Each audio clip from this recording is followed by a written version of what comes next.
Bien, señores, bienvenidos a otro sondeo. El deseo siempre del buen provecho a los amigos que nos acompañan a esta hora, que comparten nuestro espacio de una forma u otra en el almuerzo o ya en la sobremesa. Danilo, debemos conversar hoy con el doctor José Ricardo Taveras, que fue director de Migración, sí, y es el secretario general de la Fuerza Nacional Progresista, partido que tiene un discurso, sí, y una figura importante del pueblo soberano. Exacto.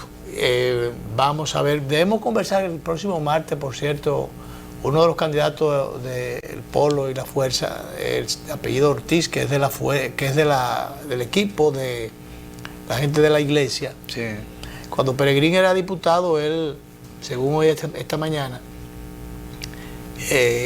introdujeron varias iniciativas que tenían que ver con la familia, con los valores, y es realmente una persona que se expresa muy bien, tiene un discurso, facilidad de expresión, y sobre todo tiene una agenda. Sí. Tiene una agenda, y ojalá que gente así pudiera llegar. Bueno, Pelegrín acaba de escoger como su compañera de boleta una pastora evangélica. Una pastora evangélica, lo que habla, fíjate, a mí me ha impresionado cómo se ha producido en esta coyuntura histórico-electoral una relación ecuménica tanto entre confesiones no católicas como entre la Iglesia Católica, asumiendo puntos de acciones comunes. Exacto, coincidiendo en aspectos fundamentales como la defensa de los valores de la familia, el asunto contra el aborto, de todas esas cosas que para las cuales hay que pelear en pareja. Las iglesias tienen en ese sentido.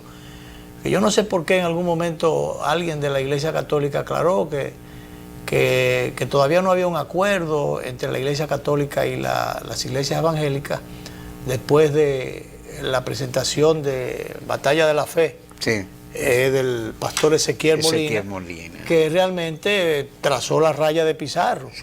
Pero quizás no hay un acuerdo, pero una unidad en acciones. Pero hay una coincidencia. No hay una unidad de acciones concretas. Pero debe haber una unidad en acciones. Sí, y se está produciendo. Que era, aquella vez era en lo relativo a la denuncia de los candidatos que tengan una agenda contraria a los valores de las familias y estas cosas.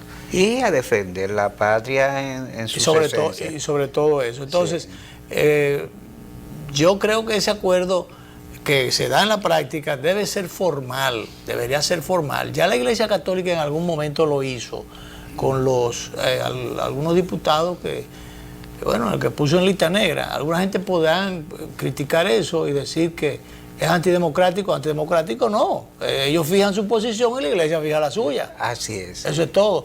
Así estaban acabando al padre Ruiz, que ayer estábamos comentando. Pues señor, si él es el director del Centro San Juan Bautista, él es el director, tú aquí en el canal, tú en tu casa, el otro en la empresa y donde quiera, ponen sus reglas de juego. Las sociedades, el gobierno, pone sus reglas de juego y donde se funcionan o donde se implementan esas reglas de juego, sencillamente tú las defiendes. Pero ahí está la embajada. La provocación después, porque le pusieron algunos grafitis y una señora que apareció, que ella era San Juan, eso es emulando aquello de que todos somos Haití. Todos son Haití los que están de aquel lado, los que están de este lado no son haitianos. Y fíjate tú que la embajada la ha emprendido contra Diario Libre porque divulgó la fiesta de la piscina y ellos dicen que eso era una cuestión privada. Pues ellos tienen eso ningún privado, ya ellos estaban en las redes, sí, ya ellos la subieron. Ellos la subieron, desde que la subieron ya eso se trataba entonces de algo público. De algo público. Pero ellos tienen derecho a hacer su fiesta en su piscina. Y el padre Ruiz tiene derecho a poner su cartelón en su colegio. Claro, en su colegio. No, ya deja entrar a quien le dé la gana allí. Obviamente. Pero por favor, estaba mirando parte de un programa ahorita con Emmanuel, Emmanuel y Hermes. Esta es Emmanuel, Hermes es la hembra, sí. Emmanuel es el varón. Sí.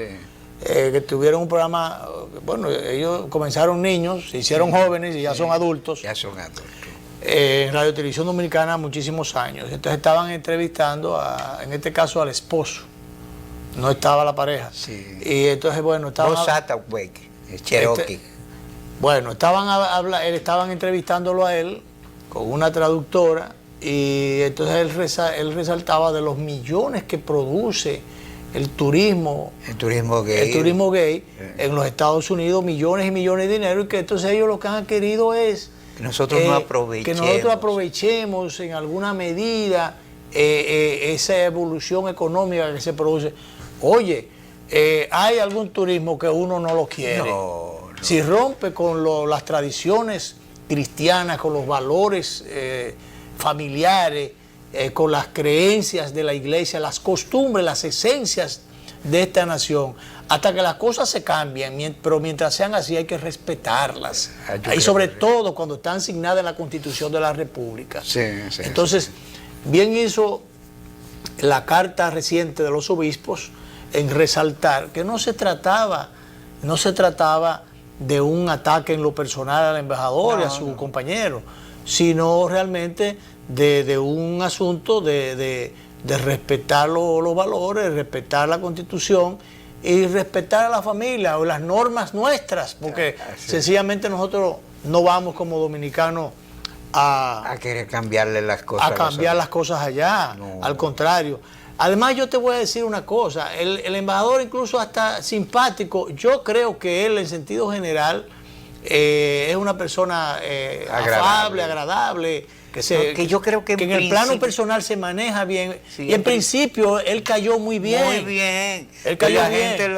Pero yo creo que él se sobrepasó. Yo creo que la sociedad lo acogió y entendió el asunto, y bueno, y para los que defienden eso, estaban en sus aguas. Pero el asunto fue que él se ha excedido, sí, y se ha sobrepasado y ha estado queriendo imponer una agenda que no es la agenda nuestra. Sí. Y sobre todo algunas declaraciones, Danilo, que en algún momento se entendieron que eran provocaciones, sobre todo cuando tocó la tecla de la visa. Sí. Que bueno, que el que no quiere su visa, entonces que la devuelva.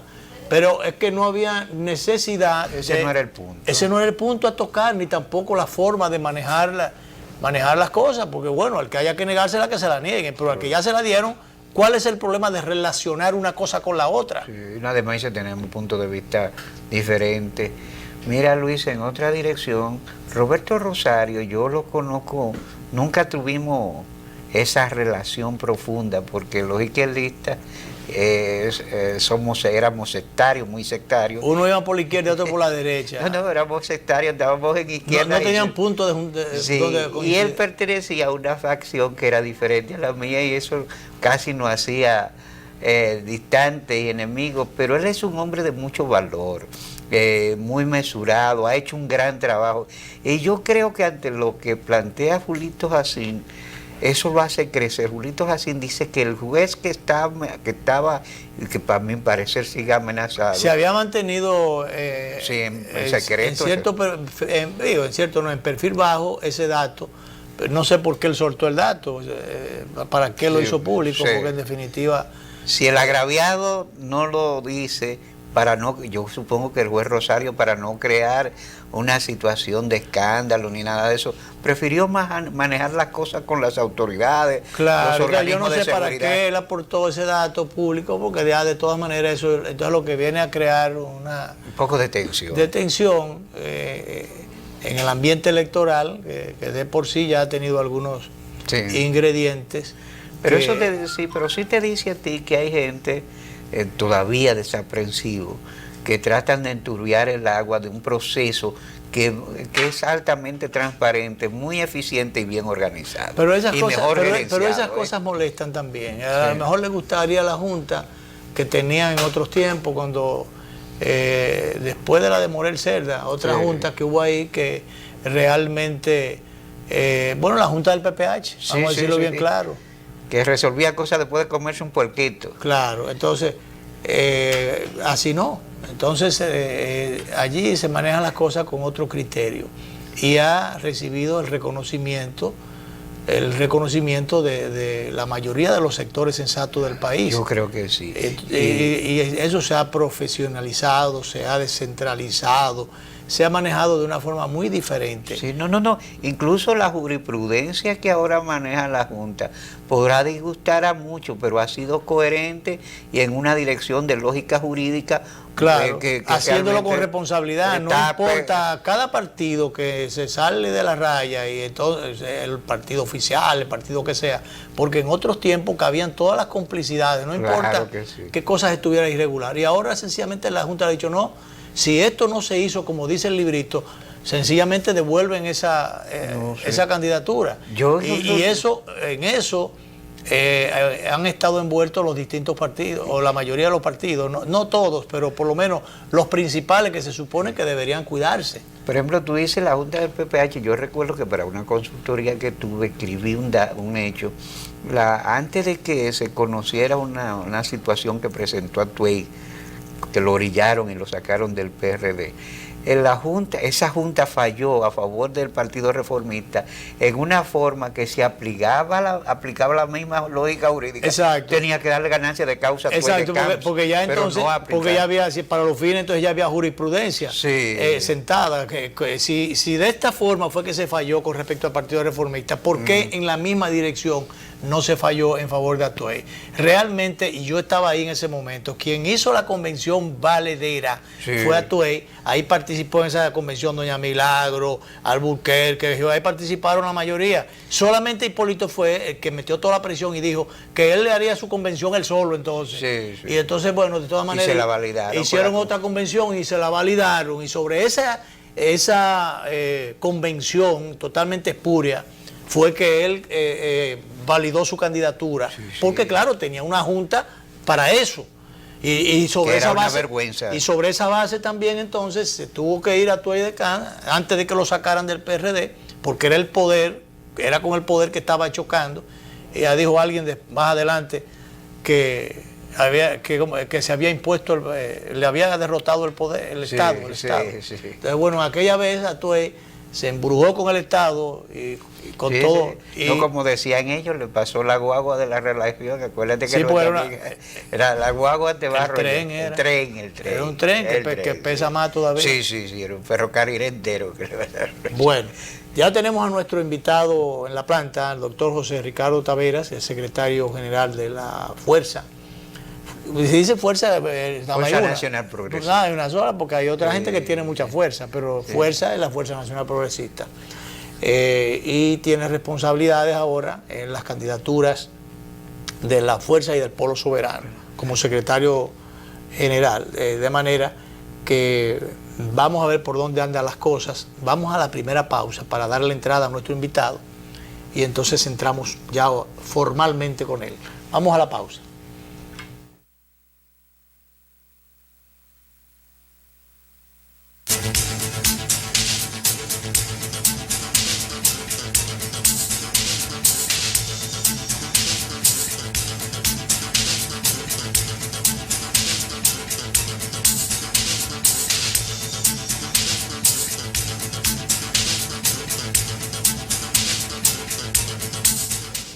Bien, damos la bienvenida de manera formal al doctor José Ricardo Taveras, es el secretario general de la Fuerza Nacional Progresista, y que, bueno, viene en la condición ya candidato a la senaduría de Santiago, que eso no estaba definido, pero ya sí lo está. Se ha definido porque el PRM definió su candidato también. De manera que... de Santiago me refiero. En Santiago. Natal Santiago. Sí, que en Santiago el PRM quería llevar a Hipólito, pero no, escogieron a un empresario. Muy bien. Doctor, bienvenido al programa. Vamos a ver qué cosas nuevas hay, además del anuncio de su candidatura. En estas cosas hay veces que las circunstancias obligan. Yo no sé si usted tenía otras responsabilidades, no sé si lo cogieron de sorpresa, atribuyéndole, dándole estas responsabilidades que como soldado hay que asumirlas. Así es, la determinación personal nuestra era mantenernos al margen del proceso en términos de candidatura. y tratar de mantenernos como un soporte para la candidatura nacional del licenciado Pelegrín Castillo. Esa era mi intención, mi deseo, pero obviamente con un objetivo de abrir las puertas a la posibilidad de que viniese una candidatura a través del polo soberano que eventualmente pudiese aportar mejores resultados que lo que nosotros podemos, porque hoy en día la política se ha convertido en un toma y daca. Sí. El populismo. Es un juego de intereses. Claro, obviamente. Entonces, cuando tú no tienes los recursos para enfrentar una campaña de senador desde una plataforma partidaria pequeña, porque nosotros no andamos diciéndole a nadie que somos gigantes. Sí, sí. O sea, ustedes están haciendo el trabajo y asumiendo las responsabilidades. Mira, la misión de nuestro partido en este momento, más que de vocación electoral, que lo es, porque estamos tratando de despertar la conciencia nacional, es abrirle un respiradero a los temas que la clase política tradicional no quiere poner sobre la mesa. No, que lo están rehuyendo, no lo están tocando. No se está tocando. Entonces, porque aquí se habla mucho, se critica mucho de que los partidos no tienen una plataforma, un plan de gobierno, que los acuerdos son sobre base de puntos fundamentales, pero eso no se habla. Sencillamente es un reparto, tanta candidatura en tal sitio, tanta en tal sitio, y después del próximo gobierno tantos puestos, eso es todo lo que se habla.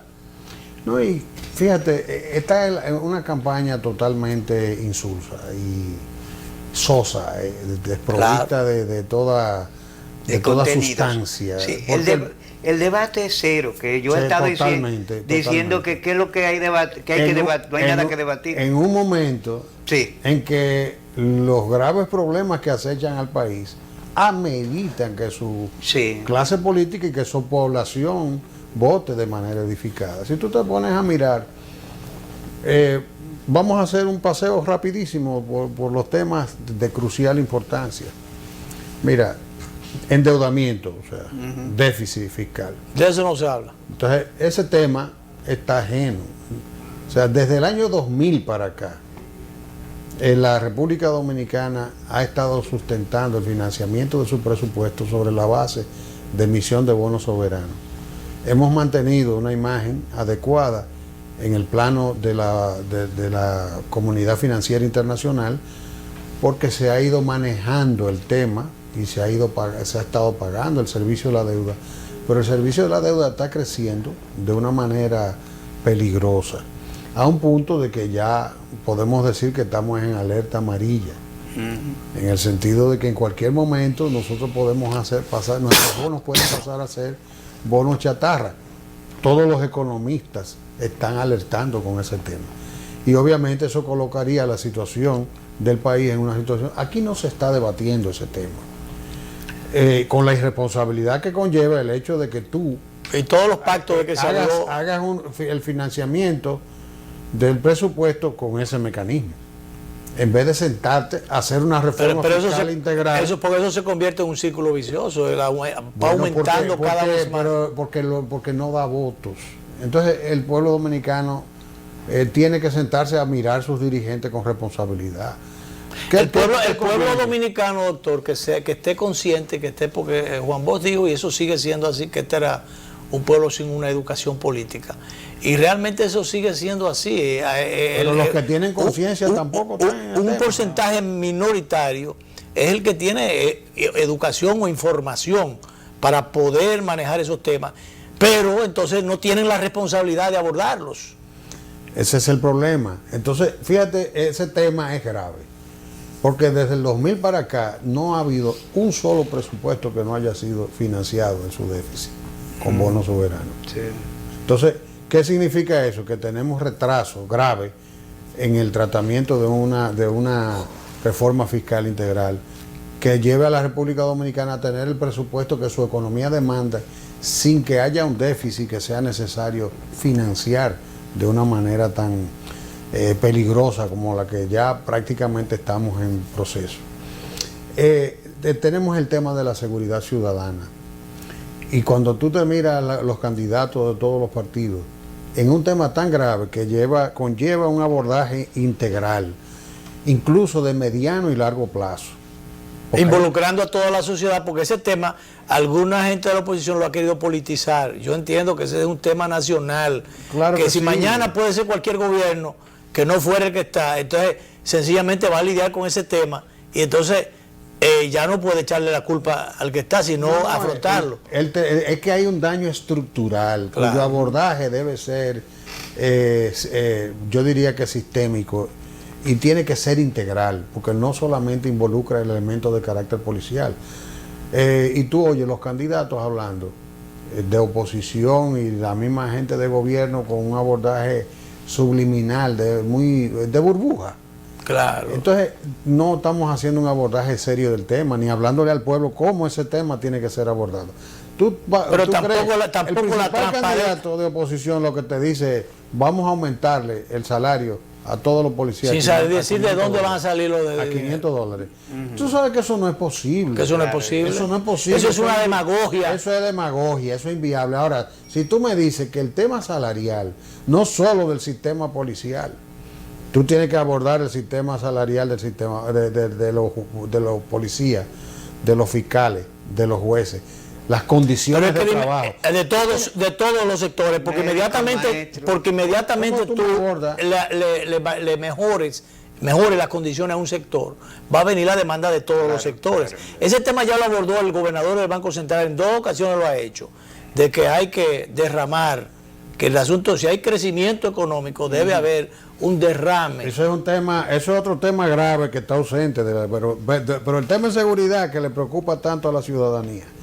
Mira, tenemos el problema. Le preocupa porque le afecta. Claro, porque es que ya nadie quiere salir a la calle.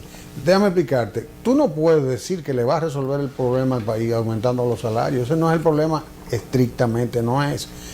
Cuando tú tienes, por ejemplo, un elemento que impacta mucho en el orden sistémico, que es el Código Procesal Penal.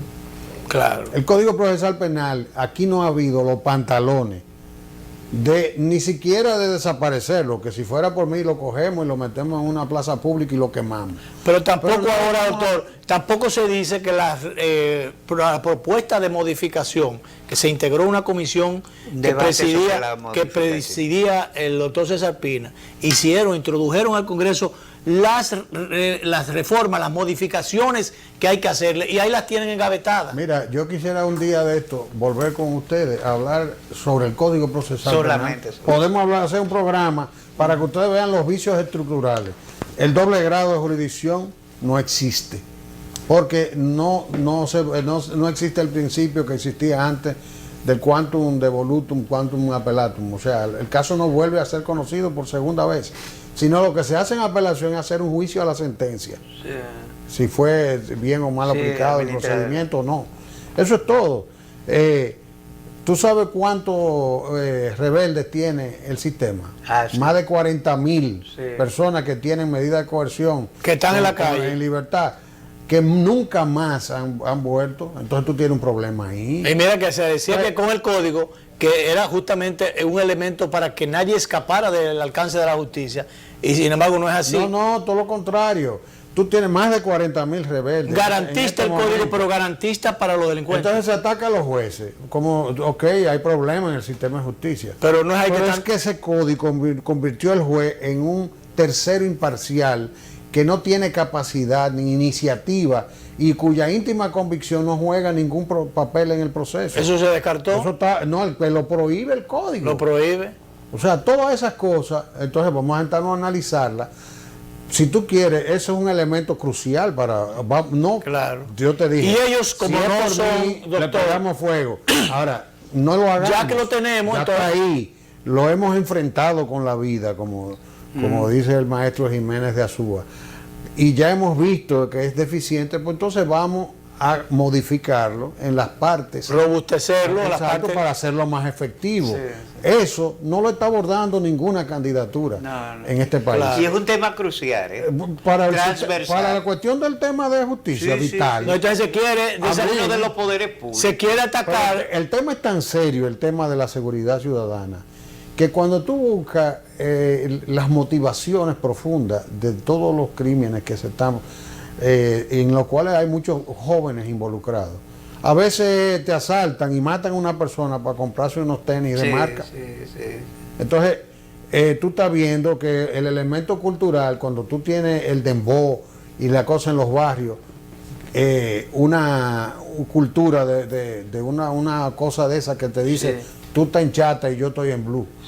O sea, incluso, que el consumo de alcohol incluso ha ido más allá de la chatica al blue label. Entonces tú tienes el elemento de una cultura consumista en sectores que no pueden tenerla y la están supliendo de ese modo. Incluso usted tiene que el debate es tan bajo que el Comité Olímpico, que está llamado a orientar la juventud dominicana, en celebración de su cena, invitó a un vocero de eso, cuyo hit más importante en ese momento era Bebío, con cuarto y armado.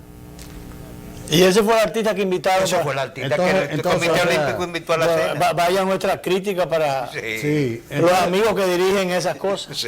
Entonces, donde te quiero llevar, estamos hablando del tema elemento seguridad, que por eso te digo, hay una cuestión de carácter cultural.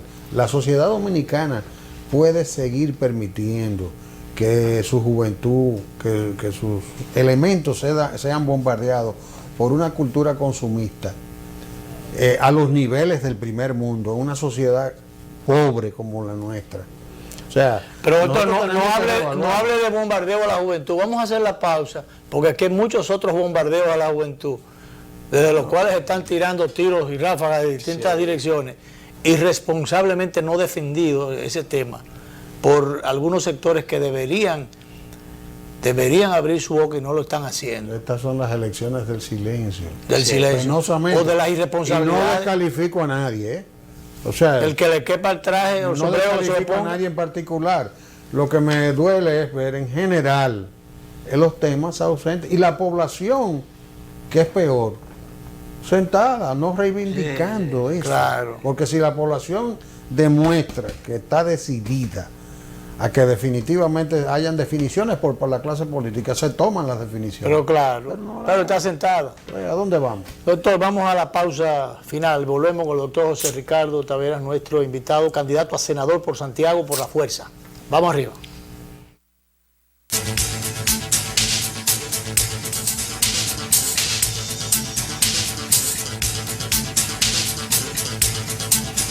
Bien, seguimos nuestra conversación esta tarde con el doctor José Ricardo Taveras, que es el secretario general de la Fuerza Nacional Progresista.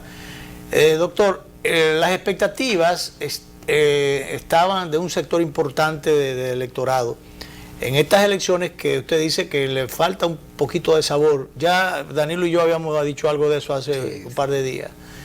Un componente baja calidad como que se debate. veía el asunto de un solo lado, que no había un discurso, excepto, y siempre lo hemos resaltado, el discurso de la Fuerza Nacional Progresista y el Polo Soberano, que tienen una agenda de soberanía, de defensa de los valores familiares y morales y demás, y de las tradiciones.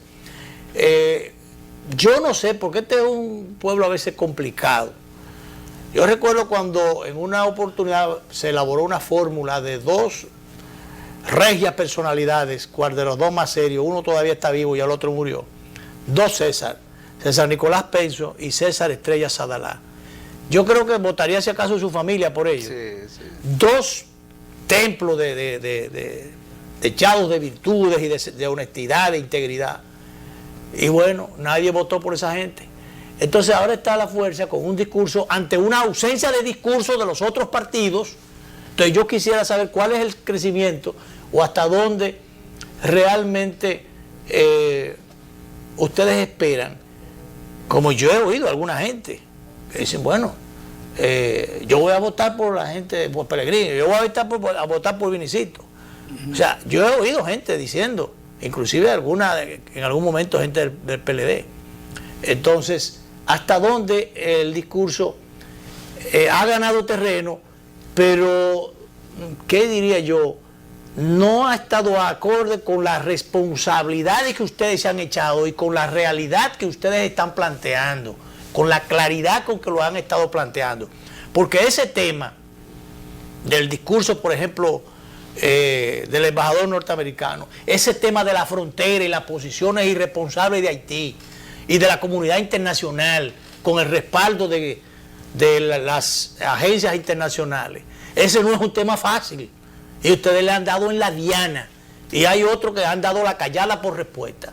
Entonces se corresponde el nivel de respaldo que ustedes perciben en la calle a favor de ese discurso con el grado de responsabilidad que ustedes se han echado y que han asumido. Mira, hay cosas que hay que hacer desbrozarlas un poco. Yo entiendo que la sociedad dominicana está preocupada por los temas que nosotros estamos planteando como agenda. De hecho, en mediciones que se han hecho, el tema haitiano preocupa a más de un 85-90%.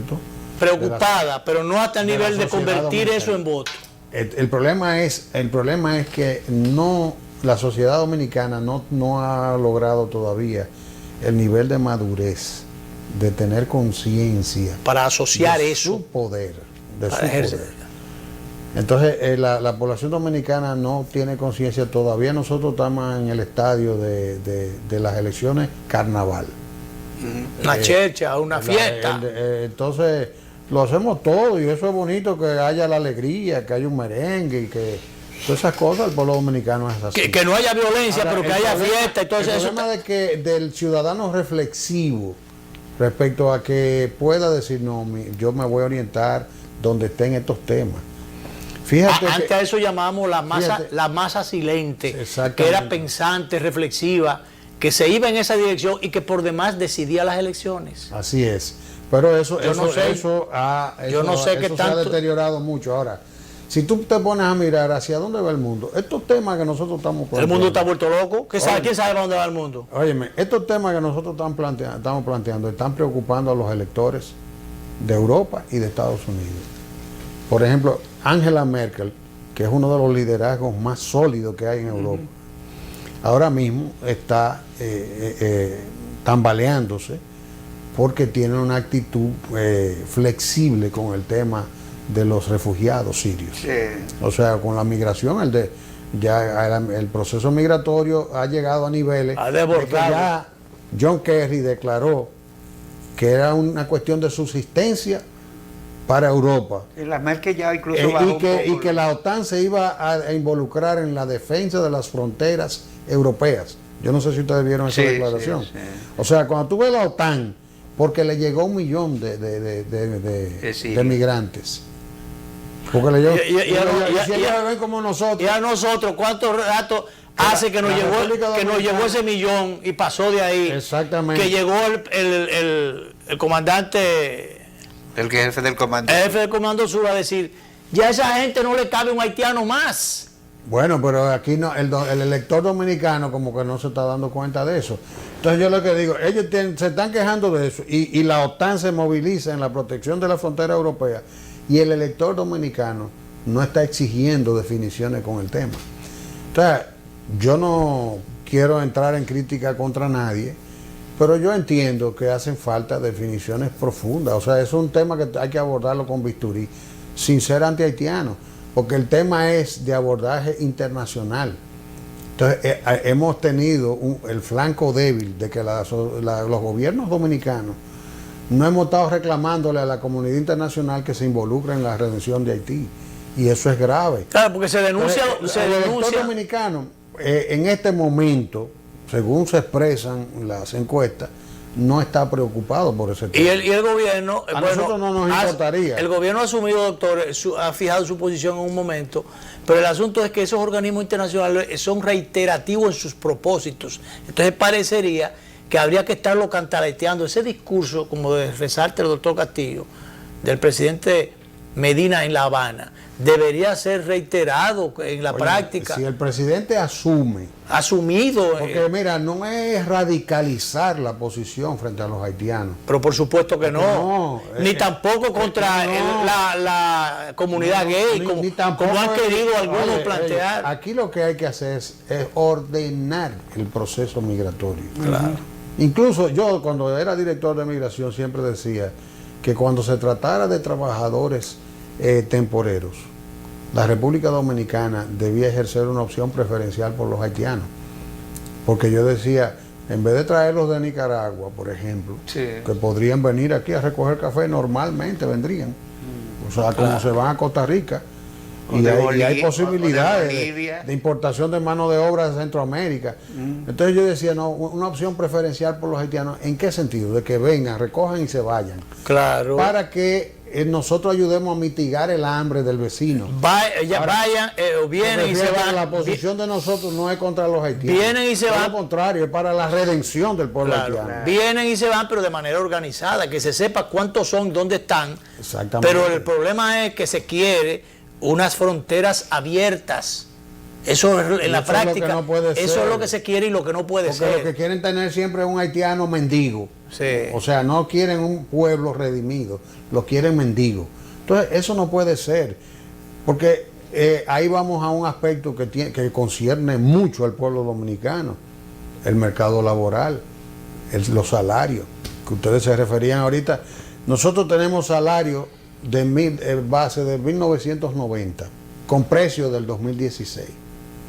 O sea, hablando de que en el 90 el dólar no llegaba tal vez estaba entre los 2.50, 2.70, 2 pesos con 70 centavos por dólar, todavía en esa etapa, porque el dólar se vino a disparar luego.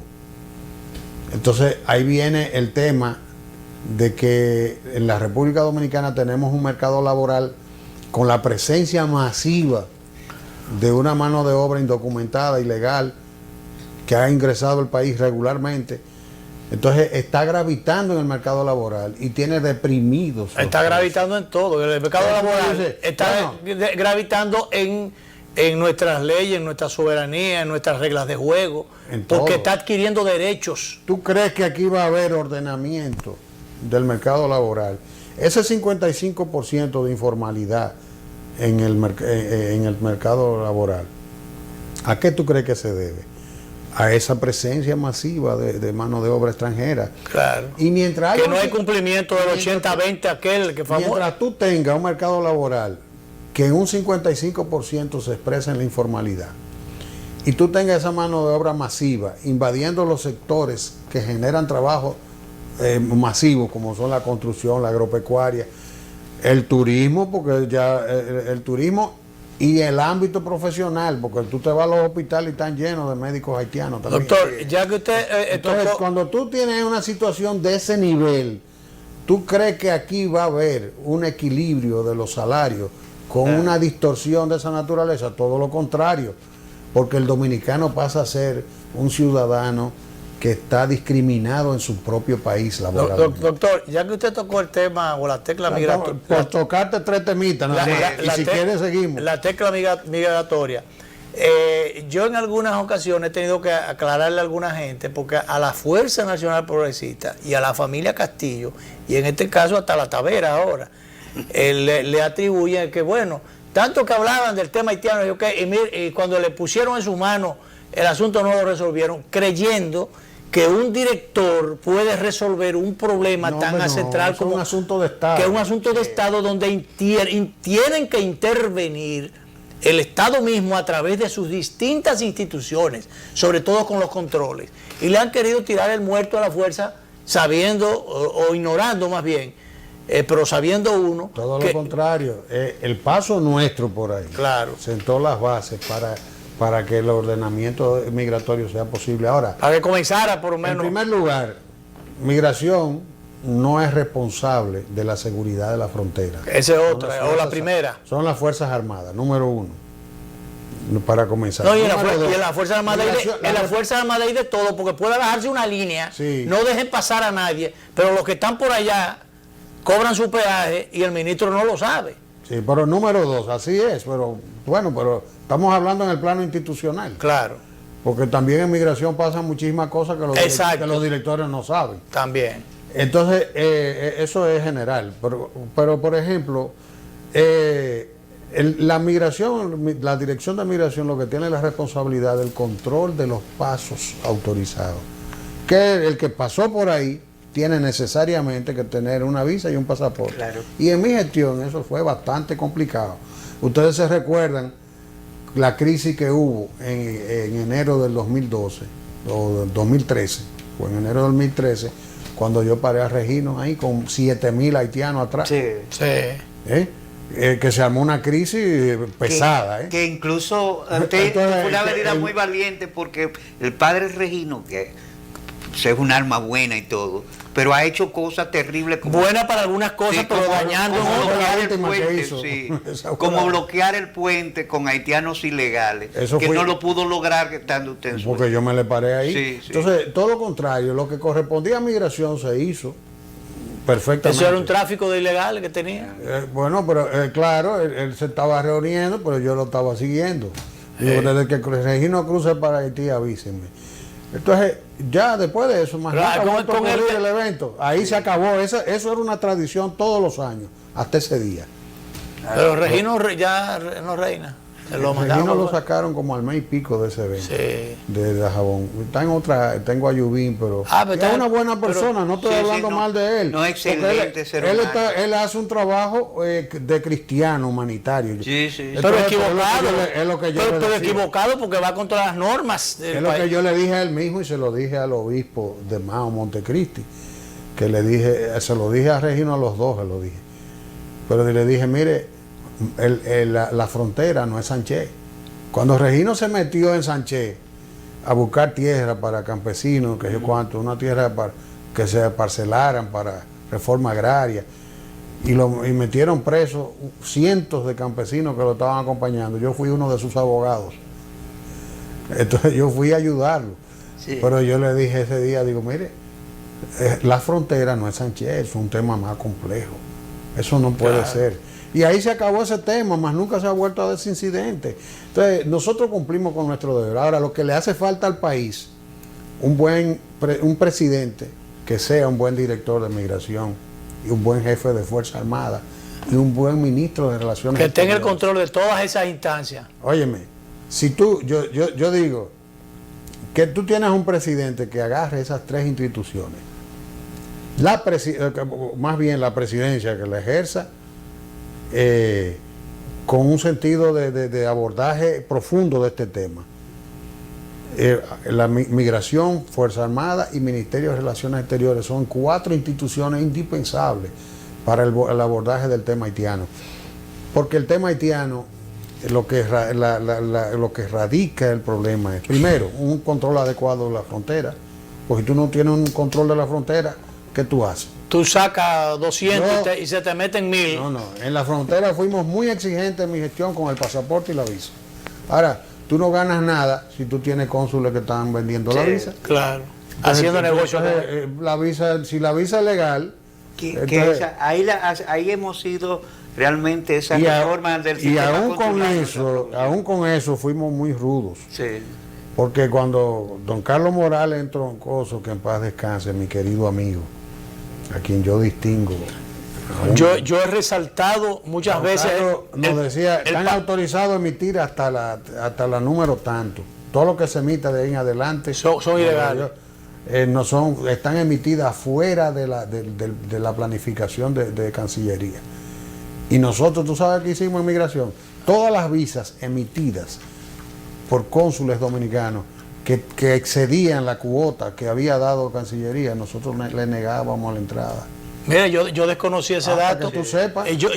O sea, nosotros hicimos eso y don Carlos nos ayudó. Yo siempre he resaltado, don Carlos. Por eso es que tú ves que cuando el embajador americano y el de la Unión Europea van donde el de la Junta Central Electoral le dice, fíjese que los cambios que han habido en Cancillería y en Migración han ayudado bastante al entendimiento de los actores, porque había una actitud ahí. Claro. Ahora el tema es que aquí no se va a abordar ese tema adecuadamente, porque el papel de nosotros, el fundamental es, frente a la comunidad internacional, exigir que se atienda el drama haitiano como se debe. Pero también ponerlo... Por eso que el eje de una política exterior nuestra es un pequeño plan Marshall para Haití. Claro, y ponerlos en su puesto cuando todos esos embajadores que se meten las narices, u organismos que meten las narices en los asuntos nuestros, ponerlo en su puesto, que yo siempre he resaltado esa posición de don Carlos Morales, donde quiera que esté. Le critiqué